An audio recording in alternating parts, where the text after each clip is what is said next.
I now hand the conference over to Mr. Krishna Bodanapu, MD and CEO, Cyient Limited. Thank you, and over to you, sir. Thank you very much, and good evening, everybody. Welcome to Cyient Limited's earnings call for the first quarter of financial year 2020. I'm Krishna Bodanapu, Managing Director and CEO of Cyient. Present with me on this call are Mr. Ajay Agarwal, Executive Director and Chief Financial Officer, and Mr. Karthik Natarajan, Executive Director and Chief Operating Officer. Before we begin, I would like to mention that some of the statements made in today's discussion may be forward-looking in nature and may involve risks and uncertainties. A detailed statement in this regard is available in our investor update, which has been emailed to you and is also posted on our website. The call will be This call will be accompanied with an earnings call presentation. Details of the same have already been shared with you. With this, let me take you through the highlights for the first quarter. In US dollar terms, we posted revenue of $143.5 million, which is a growth of 9.9% year-on-year and a degrowth of 4.2% on a quarter-on-quarter basis and 4.3% in constant currency. In rupee terms, we posted quarterly revenue of 1,058.2 crore or 10582 million. This signifies a growth of 6.7% year-on-year and a degrowth of 3.2% on a quarter-on-quarter basis. Services revenue stood at 119.3 million, which signifies a growth of 6.3% Y-on-Y and essentially flat on a Q-on-Q basis. Group EBIT margin stood at 13.1% for the quarter, which was up by 797 basis points compared to the last year and 48 basis points quarter-on-quarter. I'd like to highlight that this is the highest we have seen EBIT in the last 6 years. Free cash flow generated stood at INR 184 million or 84.8 crores, a conversion of 43.6% on EBITDA or 73.7% on PAT. PAT stood at 1150 million or 115 crores for the quarter. This was a growth of 41.3% year-on-year and 4% quarter-on-quarter. Coming to the other highlights for the quarter, and I'll just hit upon them very quickly. On John Deere, we were given a partner level status in achieving supplier excellence. This is the first for 2020. This is the company's highest supplier rating, and John Deere is an important customer that we believe holds tremendous growth potential for us this year and beyond, and therefore is a very important recognition for us. We signed and announced a large deal with HMLR, which is Her Majesty's Land Records, which is the nodal agency for managing land information in the United Kingdom.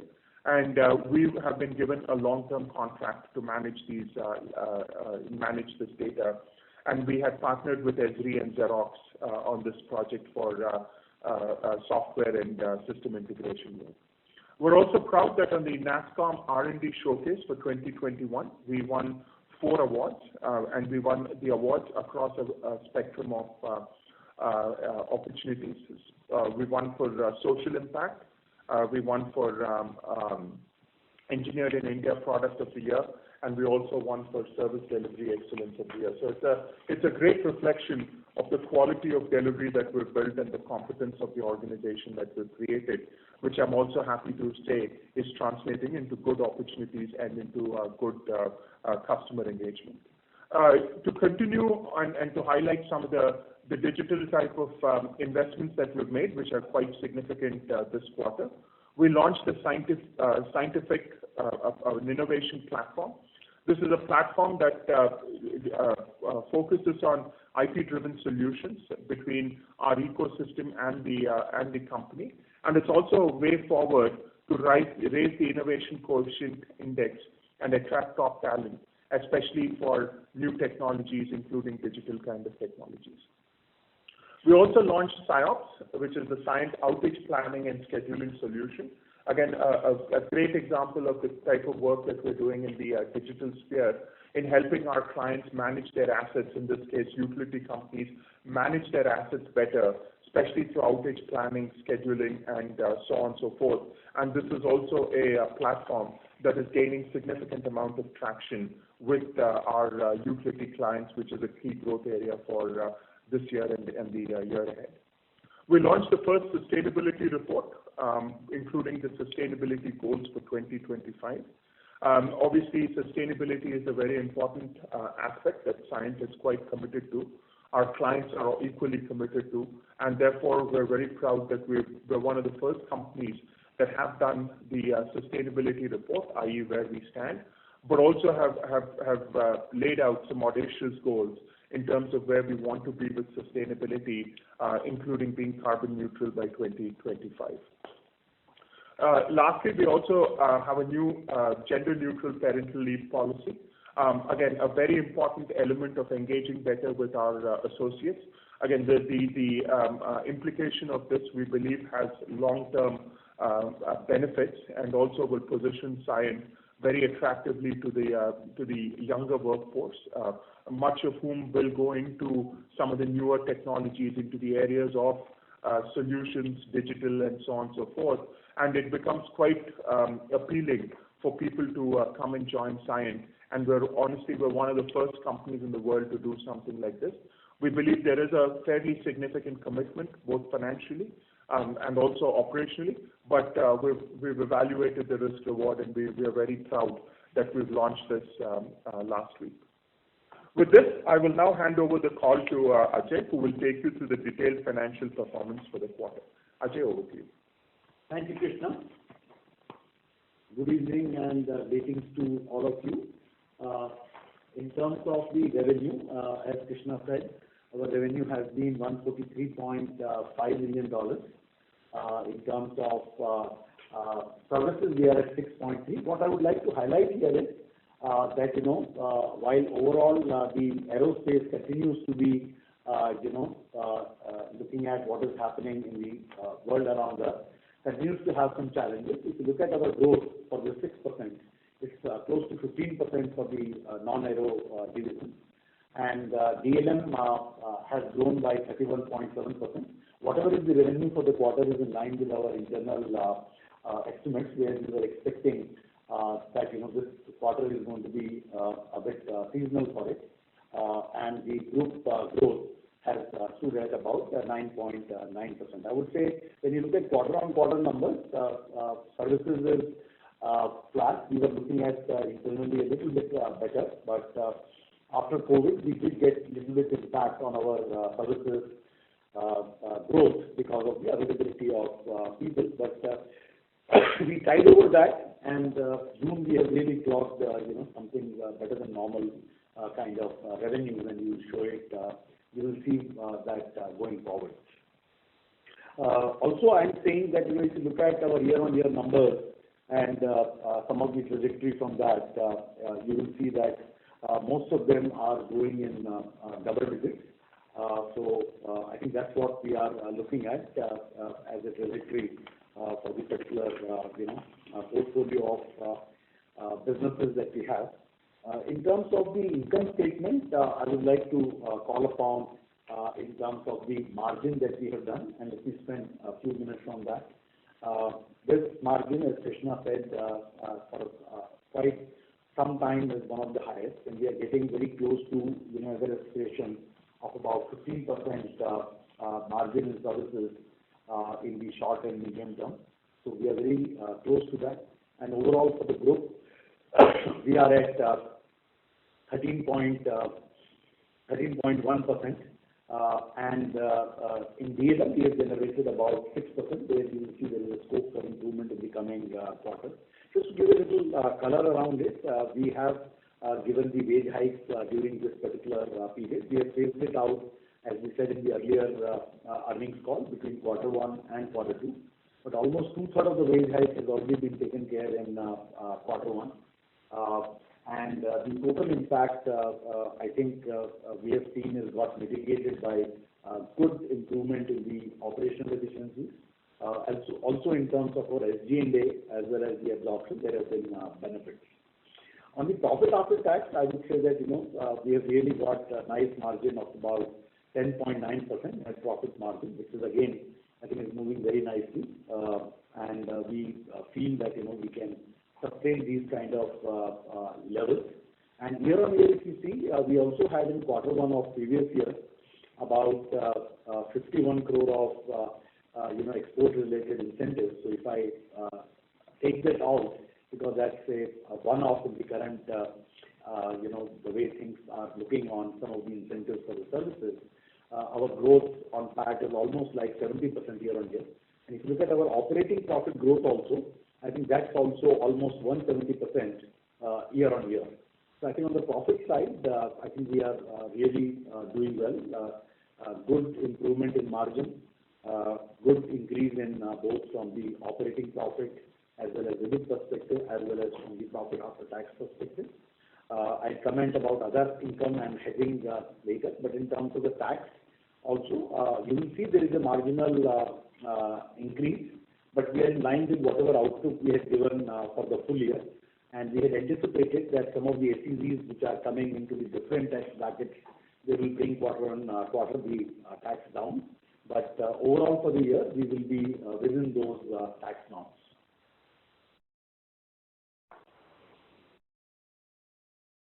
Just to give you a sense of, this bridge 13.6% is for the services, which has gone to 14.6.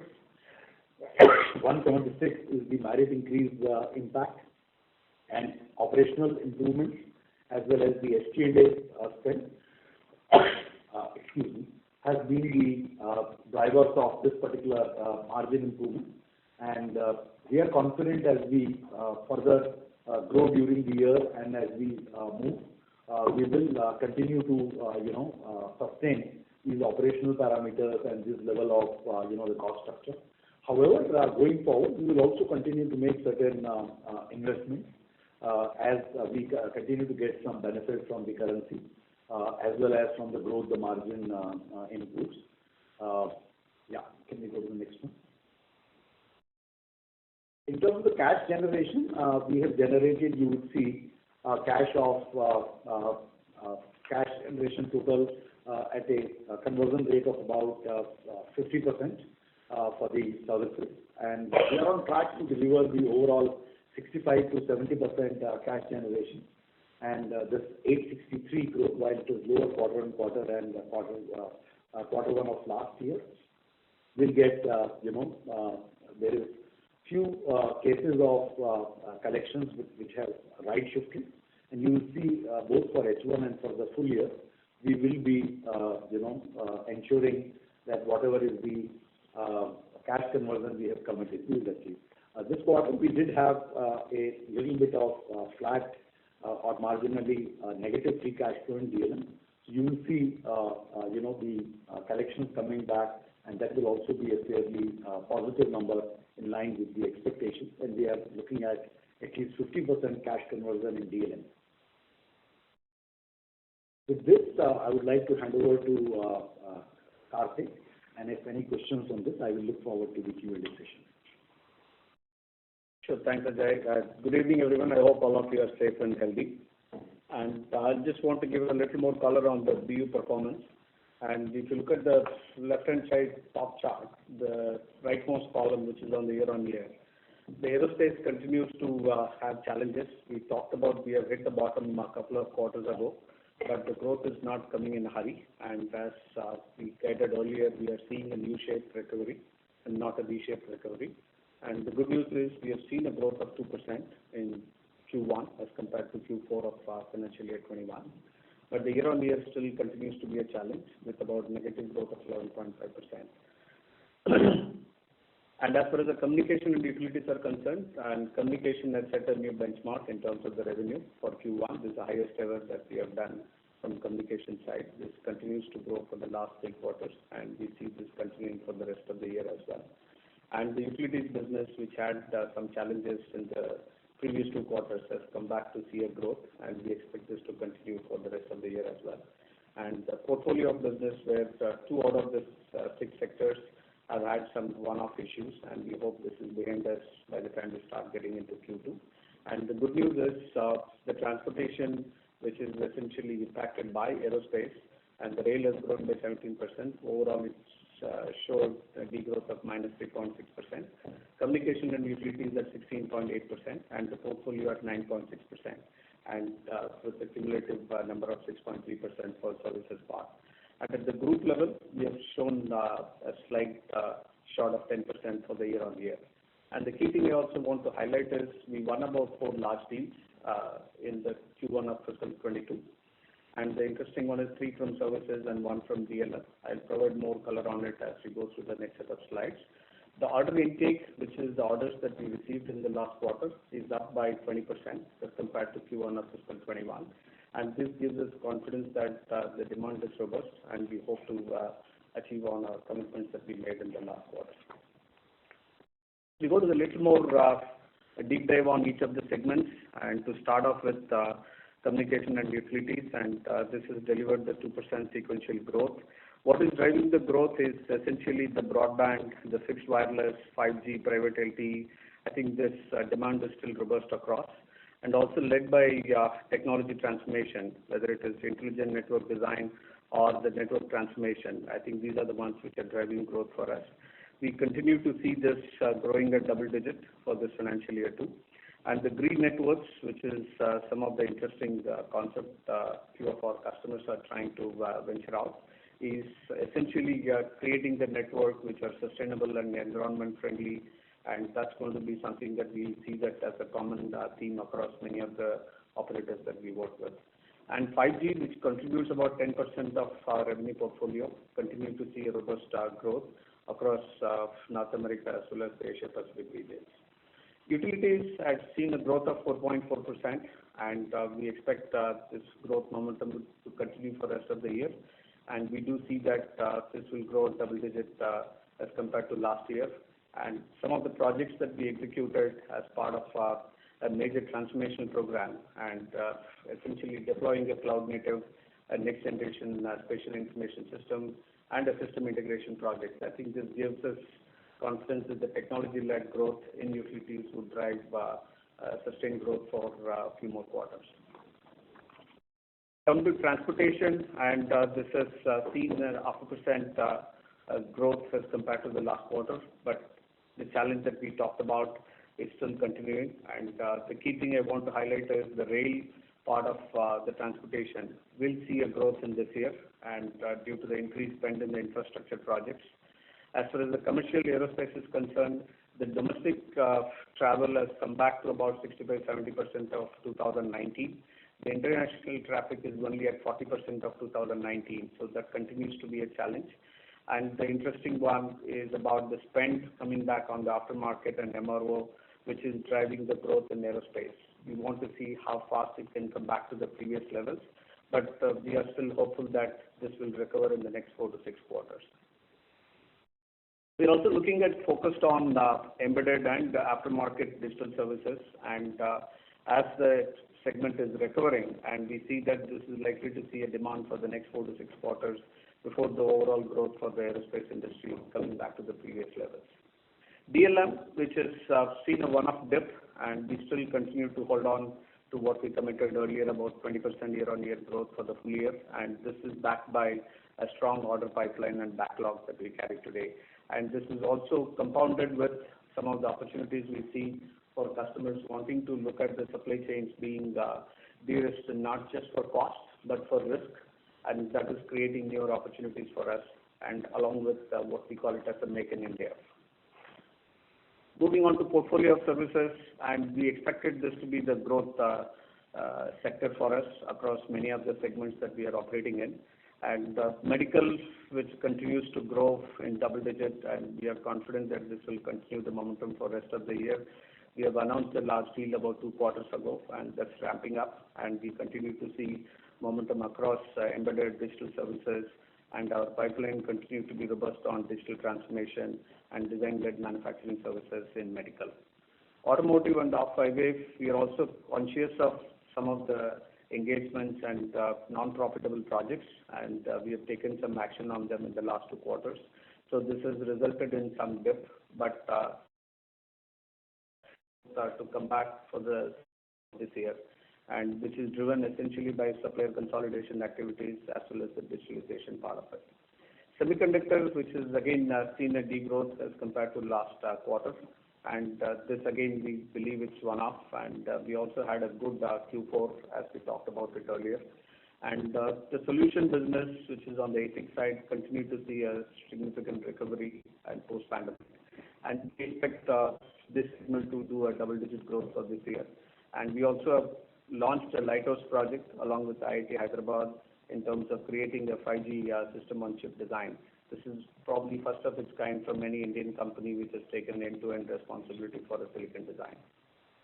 The energy and industrial plant engineering, and this continues to see robust growth, and we expect it to be grown by the top accounts as part of this sector. And we also have announced large deals in the last 2 quarters, and we expect this to again grow by double digit for this year.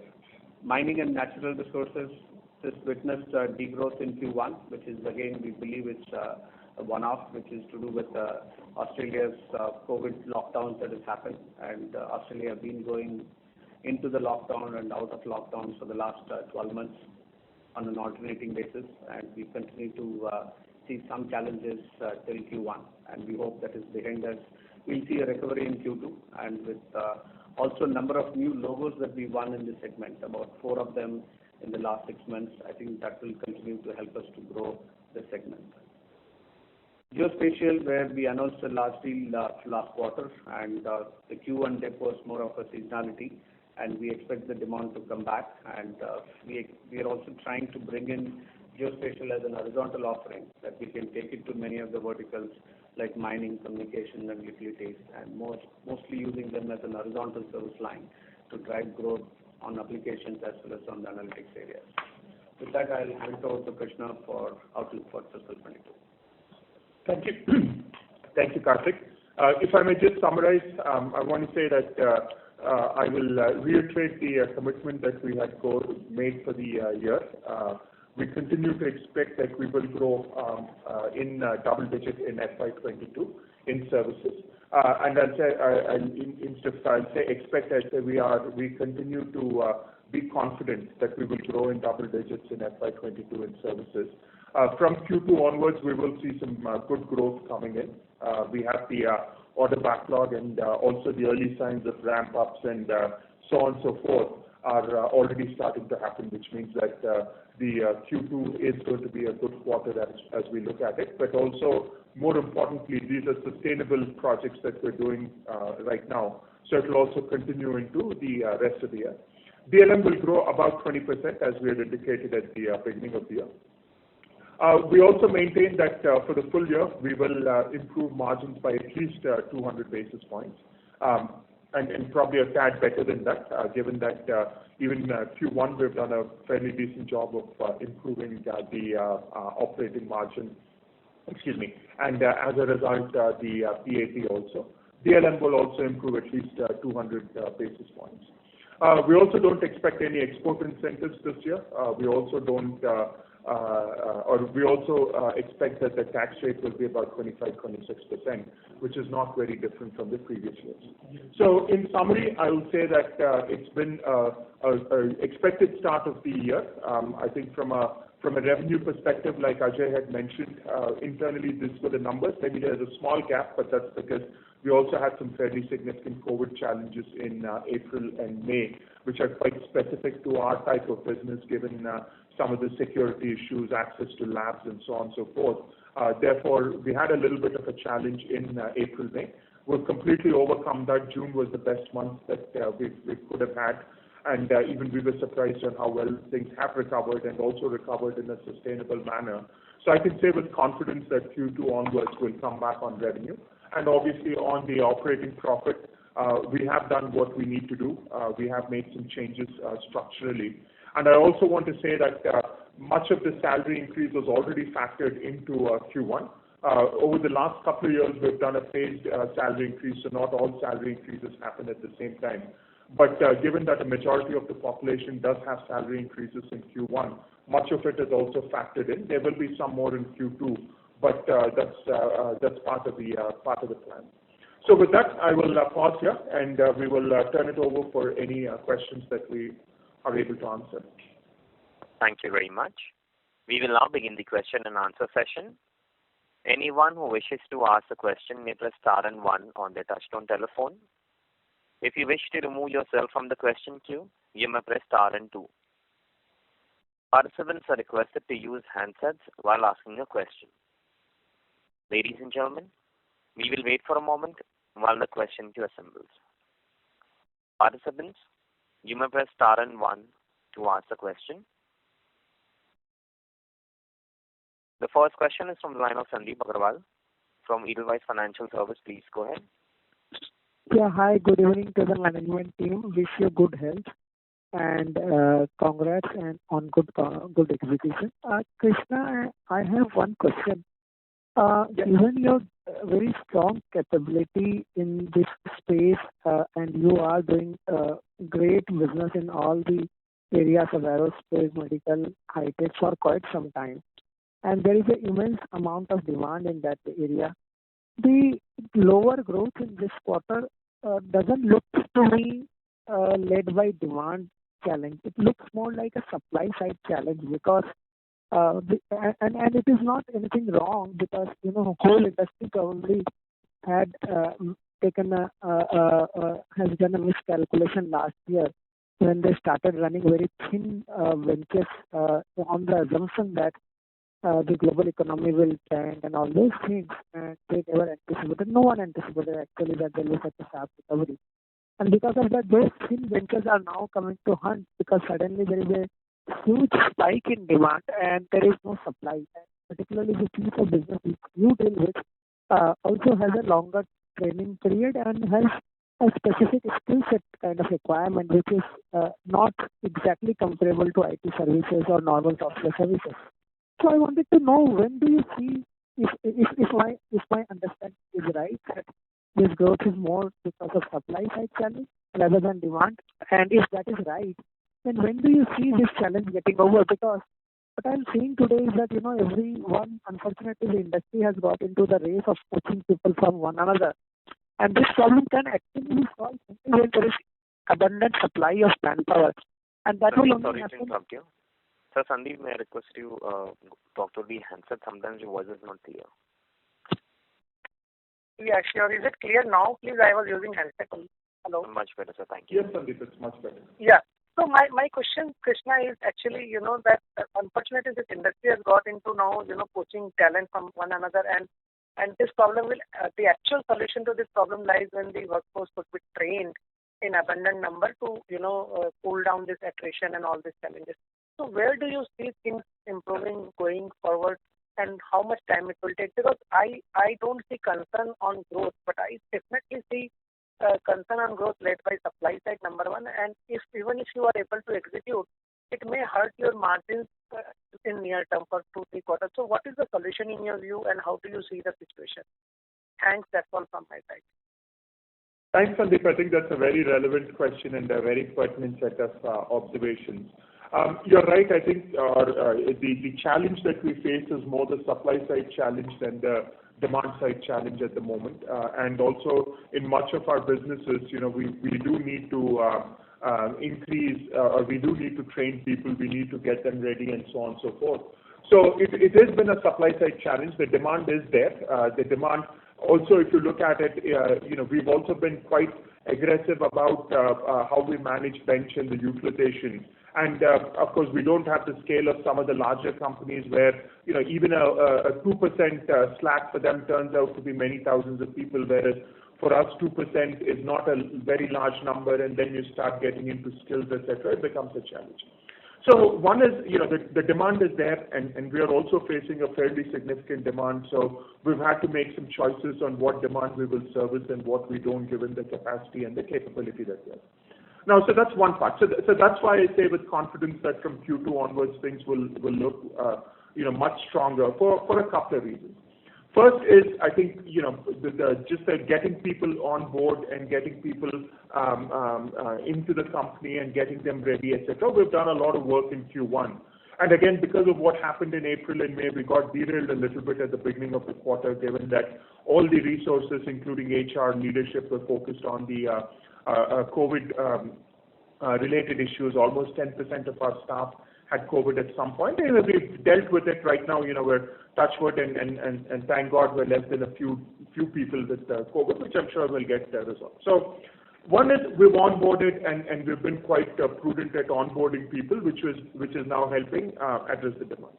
The second thing is the supply is the freshers, right? I mean, that's a big part of the supply base. That's a big part of what is available in India. And if you look at it now, also what has happened is the supply base got delayed, given that exams got postponed and all that has been happening. The supply base got a little bit delayed. So what we're seeing is we've onboarded a number of freshers. I think we've onboarded almost 600 freshers in June. It will take a month or two to get them prepared. Again, they won't be useful for all the demand, but at least for much of the demand that we have, they can be trained over a month or two to at least start to get productive. So that's the second part of this equation is, between last year and this year, given that freshers are available essentially in May, June timeframe, that demand has come. In our case, 600 people. We'll onboard another, I think, 500 or 600 in this coming quarter in Q2. But overall, as a country, 500,000 people are available, which will also help address the supply side challenge. So it's a combination of these two things. I think from a lateral hiring, we're much better prepared. We've been able to onboard the resources. They're getting productive, and like I said, June was a very, very strong month, which will continue. And the freshers will now become available in the next couple of months, which will also go a long way in addressing the supply side challenge. But I'll say, I think, thank you for pointing out that the demand is there. That's not the problem. It's really the supply that we need to be aware of or address. Krishna, if you allow me to ask one more question, I would like to ask another question on the same line.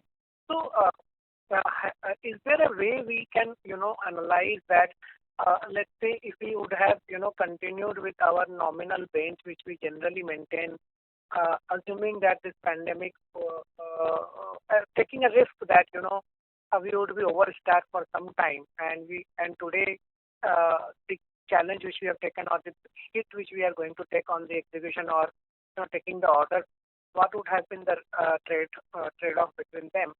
Or in an indirect way that, if you would have the resources right now, ready resources, you would have how much of market share gain we would have made. Have we done a kind of exercise? The objective of asking this question is not that, we have done something wrong, because it was completely unpredictable for all the companies and everyone has run thin benches in last 12 months. But the objective of asking this question is primarily to know that is there a real loss of revenue which has happened to the whole industry because of this panic that global economy will collapse and IT will or the software services will also collapse when the world was able to see that the only thing which was running the world was technology. So that is what I want to know. See, I think I'll let Karthik add to it, but I'll say prima facie there was about $3 million of revenue that we lost just because of supply side constraints. Some of it in BLM, some of it in services and various reasons. So the $3 million, actually the $3 million was even with the current capacity without having that additional bench, right? That is, this was lost because people had COVID or we couldn't get parts or whatever that reason was. So I'd say baseline there was $3 million that I can think of. Karthik, do you think there would have been more if we had a bench? No, I don't think so, Krishna. I think the reasons were two things, right? One, what we had supplied last year was more on the aerospace. What we are seeing the demand is on the non-aerospace. The second element also is more demand is coming on the digital side, and where we really need to build up a lot of the skills. And due to the pandemic, I think if at all there is anything that has happened, the digital transformation has really accelerated, probably at least by 20% year on year, if not more. And how do you think we are able to really match up with the demand that is happening on the digital, whether it is about RPA or intelligent automation or Internet of Things or trying to integrate with cloud automation. I think a lot of things that we are really talking about, the skill set, full stack engineers, a lot of them that are required in demand today were not there 1 year ago. So this is something where the demand definitely picked up in the last 4 months, and we are seeing the brunt of it. And anticipating that is the reason why we added about 400 plus net addition headcount in Q1, and we are continuing to look for both lateral as well as hire, train, and deploy model. And how do you think we are able to really use both of them to help in meeting the demand? Okay, thanks a lot, Karthik. Thanks a lot, and thanks, Krishna. Best of luck for the future. Thank you. Thank you, Sandeep. Thank you. Participants, you may press star and one to ask a question. The next question is from the line of Sandeep Shah from Equirus Securities. Please go ahead. Yeah, thanks for the opportunity. It's good to understand the impact here because of the supply side issue, but curious to know that some of your peers in the engineering R&D sector has actually been growing anywhere between 3 to 6%, while we have a flattish kind of a services revenue growth with a $3 million kind of an impact, which could be split between service and DNS. So I just wanted to understand what nature of demand which we tap, which has impacted us despite work from home, versus the other peers has not seen a bigger impact as a whole. Yeah, sure. Thanks, Sandeep, for the question. I think we are, as I mentioned in the previous question, I think we are seeing the demand across the board. We definitely have a significant demand coming on the digital, and digital is about 3-4 key areas, whether it is about asset management, Industry 4.0, mobile workforce management. How do you think we can do some system integration projects? I think these are the ones which are required as part of the digital. The second one is about embedded software and applications. I think this is another one which definitely has a highest demand, and followed by semiconductors, and probably this segment will see continued growth for the next 2-3 years, driven by 5G, artificial intelligence, and some of the new silicon that need to be designed for edge compute. I think all of them would require a significant amount of R&D spent, and that is what is coming to us. But again, the semiconductors also have a supply challenge because there are limited population available in India. So this need to be created, or you really need to have a mechanism to look at onboarding from other geographies beyond India, including Eastern Europe or Southeast Asia. So you need to really look at alternate options to explore how do you think we can meet the growing demand on the semiconductor side. And followed by the network side, where we definitely see a solid demand on the network side, and both on the intelligent network design as well as on the network technology transformation side. And that is something we are fairly comfortable about what we have done in the last 1 year. So we are prepared for it. We know how to really address that. But the real issues are about the digital and the semiconductor side. How do you think we are able to address the demand that is coming on those two areas, two skill sets? If I will just add, Sandeep, I would say that, whatever we said is more specific to the one-off in the quarter one. When we are saying that we are confident of a double-digit growth, we have also done extensive exercise to look at both the demand and the supply side. And at the end of it, and that has been the learning, right? So far, we would not spend so much time. And if you look at our pipeline, one is on the demand side. I think Krishna already spoke about it. Karthik mentioned in his presentation. Even on the supply side, our pipeline is the best ever. I think that's what it is. So I would say quarter one has been a one-off. And going forward, you would see whatever is needed for that double-digit growth will come to fulfill the demand, as well as, we will overcome those supply challenges. If at all, I think other things could be upside to it, right? So I just wanted to add to what Karthik said. So is it fair to assume that it was not because of the employee infection which impacted the growth, it was actually the scarcity of the talent on the digital side which impacted your growth? And if you believe that this revenue is not a loss, it will come back, and that's where you are not changing your whole year growth guidance. What gives you a confidence that what you have faced in 1Q will not be a challenge in 2Q, 3Q, and 4Q as a whole? See, first is, Sandeep, I think the quarter one is more or less in line with what we had anticipated, right? If you were looking at very strong growth, it was, in quarter two, quarter three, quarter four. Whatever $3 million loss Krishna is talking about, I think we definitely had, higher number of employees that were infected. Good thing is, I think all of them have recovered, and as June, we are absolutely back to normal. We had some challenges on the pipeline of the manpower, and we also had some issues on the parts. But I think all that wave 2 impact has settled completely. And I would say we are back to business as usual in June itself. And that's how we are saying that, some of it was already built in. Even if you add $3 million to our quarter one growth, still we are looking at a flatter thing. This is the portfolio of the businesses that we have. And based on that, this is how we plan. Yeah, no, I'll just actually, take the $3 million as base case. That was anticipated. That was more the reason why we lost the $3 million was because people were not available, etc. But okay, that $3 million is still a small number, right? And we are anticipating, if you look at if we're holding the forecast for the rest of the year, the growth will have to be much more than that.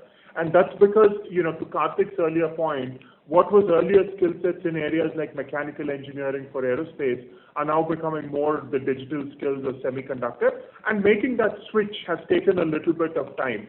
And has taken just has taken a little bit of time. I mean, if honestly, if all the growth had come back in aerospace in the same manner that we had faced last year, things would have looked very different. And also, I want to say that, look, if you look at the way that we're looking at the business, all the commentary is still based on aerospace remaining a U-shaped recovery, and that we're still at the bottom of the U, at least through most of the rest of the year, right? I mean, we're seeing some slow growth, like Karthik said, 2-3%, but nothing significant.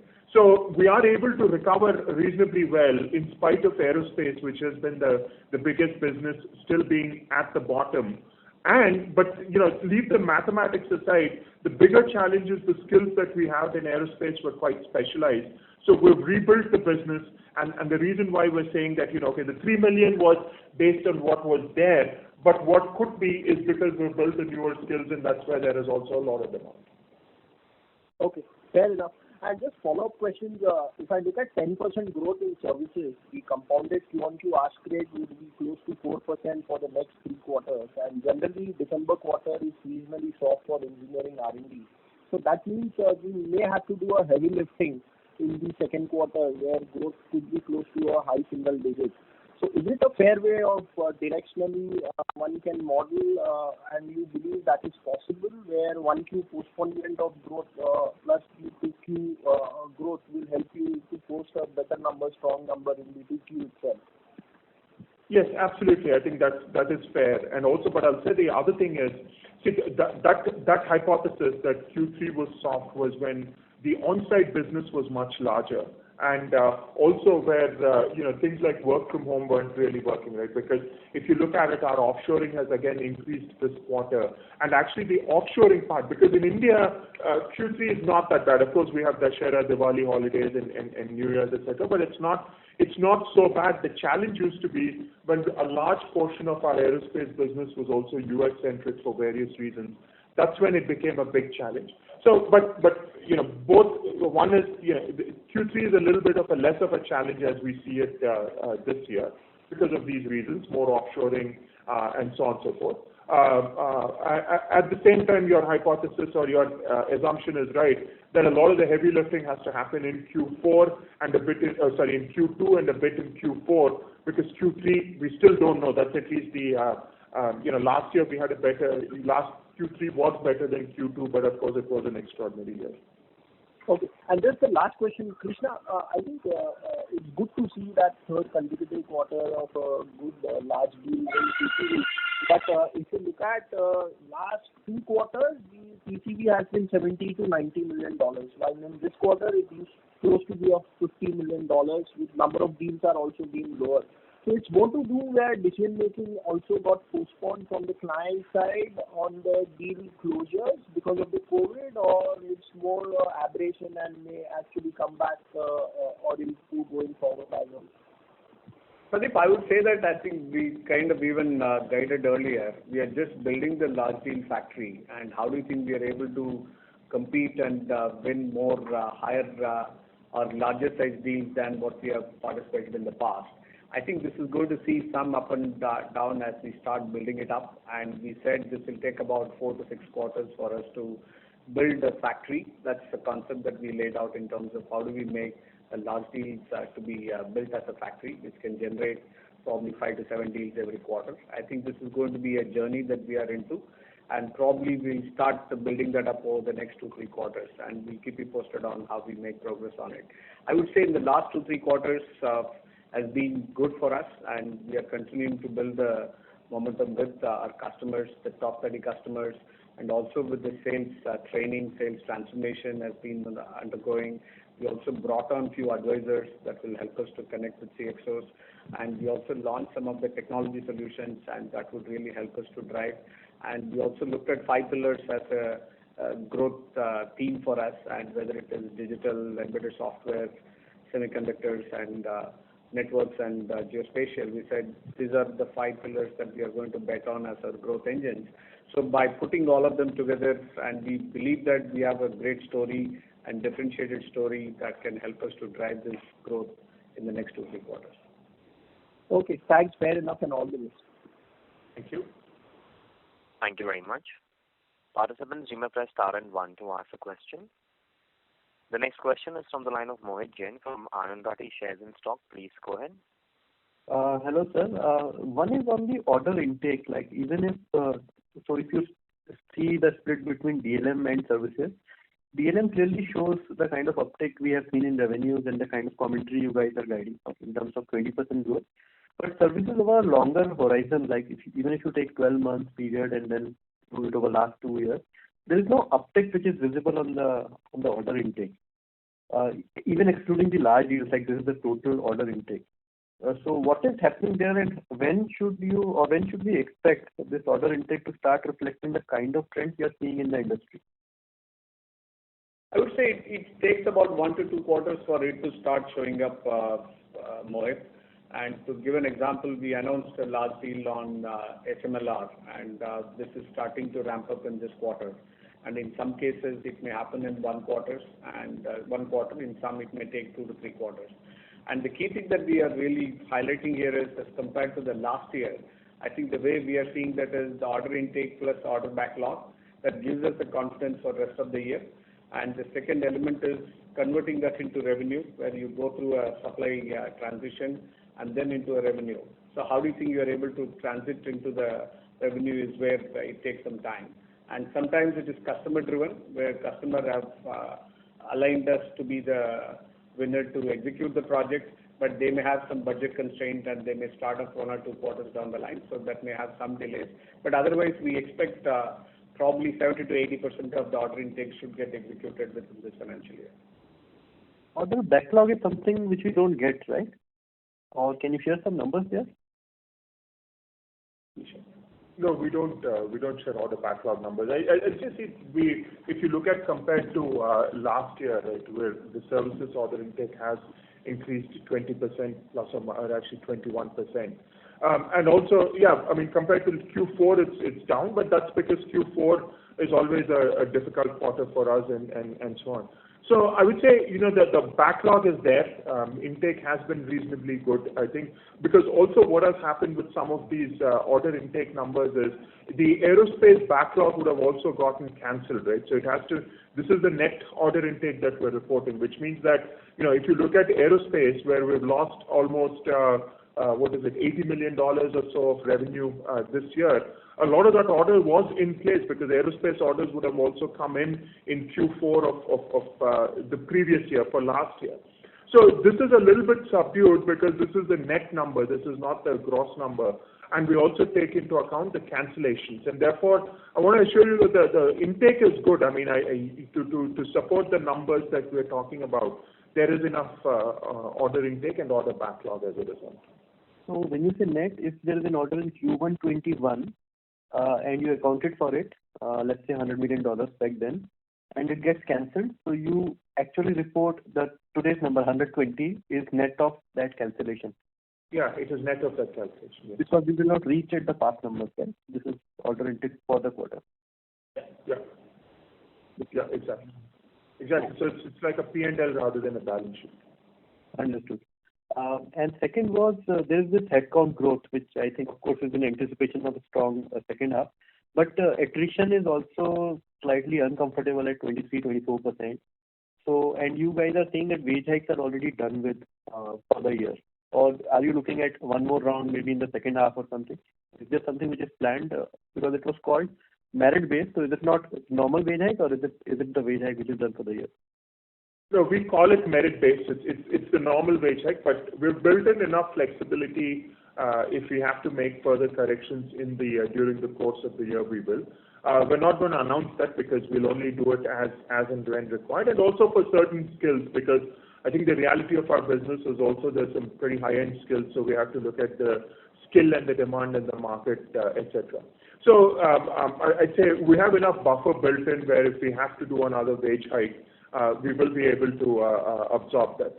Now, the second thing is, attrition is a little bit higher, and I think it is something that we also struggle with, because there's some elements of our business where obviously it's high skills. It is also quite unique work that we do where we can keep attrition under control. But there's also a fairly commoditized part of our business where attrition is quite high. So we're working on it. I mean, we've seen that it's come down a little bit, at least in June. And we think that it will come closer to 20% in Q2. That's the number that we can still manage with, at least in the short term. So we're working on it. You're right, it is a little bit uncomfortable, to put it charitably, but we will work on it. I think we have one is we just have to deal with it, and the second thing is we have a plan to continue to reduce it. Krishna, if I can just add, I think our salary increases are spread over quarter one and quarter two. As I said earlier, that about 2/3 of it's already done, and you may say 50 to 70 bits impact in quarter two as well. So total it will be about 240 to 50 bits for the year. Just want to put the clarification on that. Ajay, one last question on Cyient design-led manufacturing metrics. In terms of direct salaries and the gross profit, it appears that some cost is sort of missed out in the presentation. So what is the correct EBITDA or gross profit number for DLM? I'm on slide number 20 of the NSQ. So I can just clarify the numbers and we can do the reconciliation offline.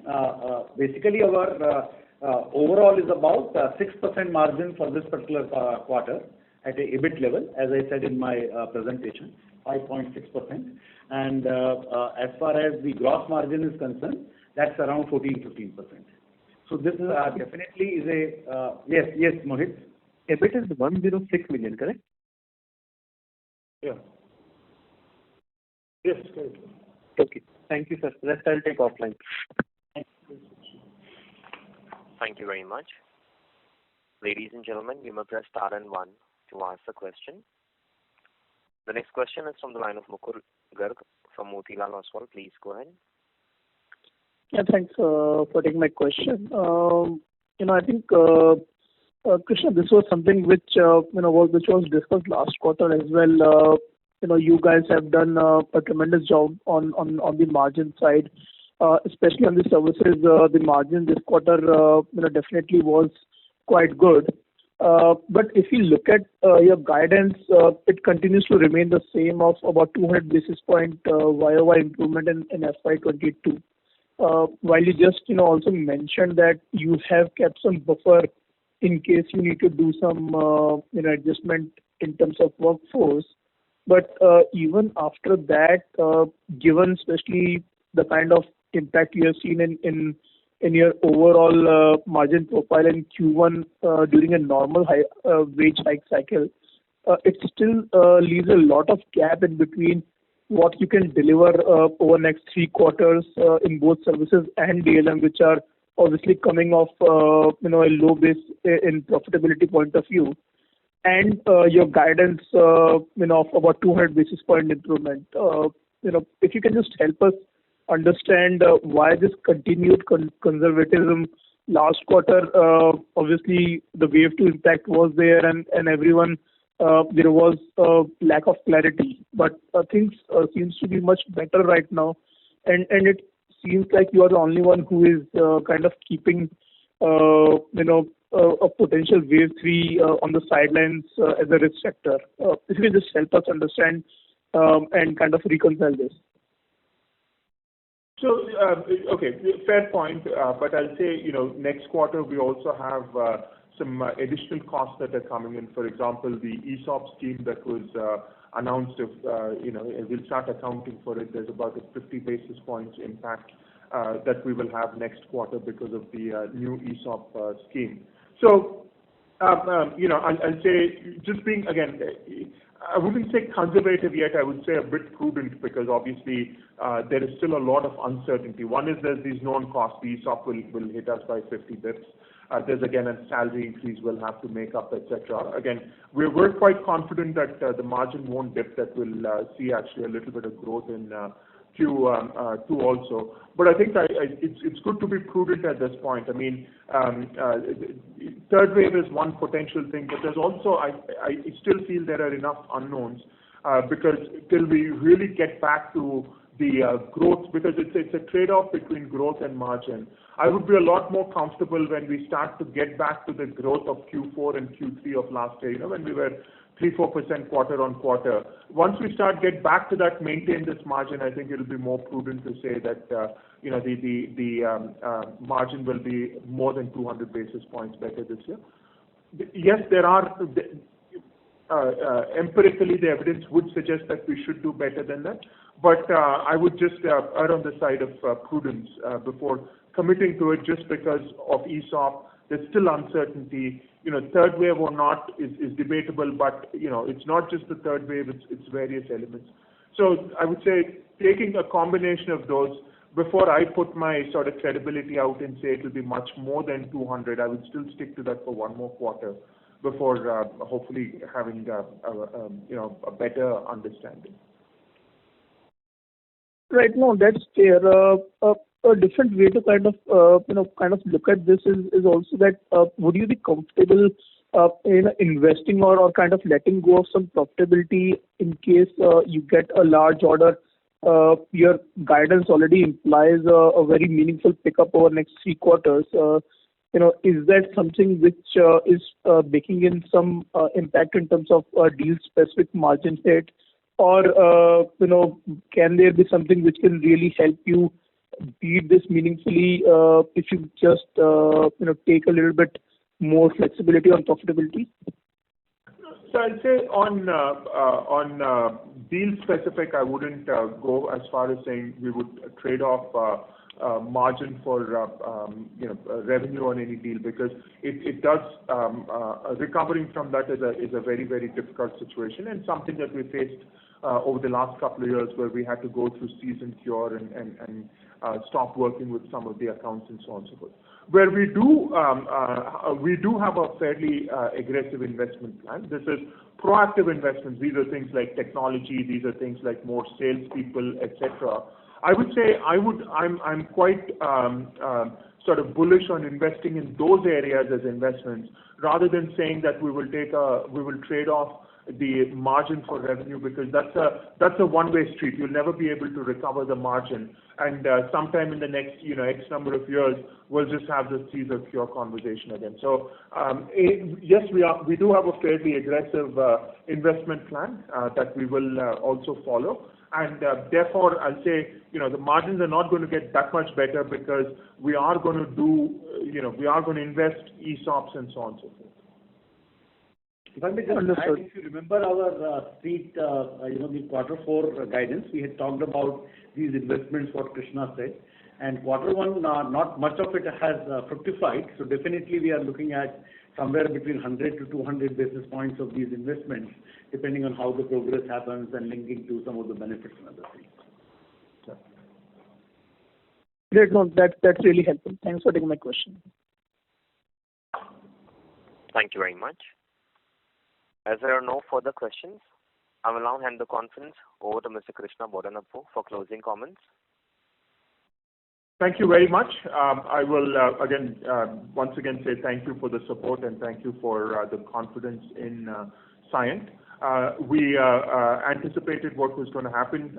Obviously, on revenue, it's a little bit slower than what we would have liked, but of course that was part of, as I explained it, there was a good reason for it and an anticipated reason for it. On margin, we're doing well. That gives us a lot of pride that we are, and again, I don't want to say we are at the end state. It's a journey, and I think we're making good progress in the journey.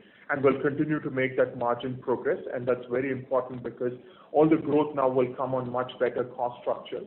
We will continue to make investments, of course, prudent investments on technology, on sales, on client-facing aspects. So all that will continue. And I just want to say that the road ahead looks much better than the road behind, especially if you take into account what had happened in the same quarter last year. So if we take all that into account, I think we are very, very well positioned to have some good growth on a very good base with some good metrics along with that. And lastly, I'll say to complement the Cyient team, especially on the BCP, the business continuity teams and the HR teams, they did a phenomenal job when the going was tough, which gives me a lot of pride to say that, look, if we have gone through tough situations, both business situations in the last 2 years, and of course the COVID situation last year, and then again this quarter, and we've come out very, very strongly, which gives me confidence to say fundamentally there is a lot of pride, there's a lot of confidence in the business, and we're well set up to overcome anything that comes our way. So thank you once again for the support, and I'll hand it back to the moderator. Thank you very much. On behalf of Cyient Limited, that concludes this conference. Thank you for joining us. You may now disconnect your lines. Thank you.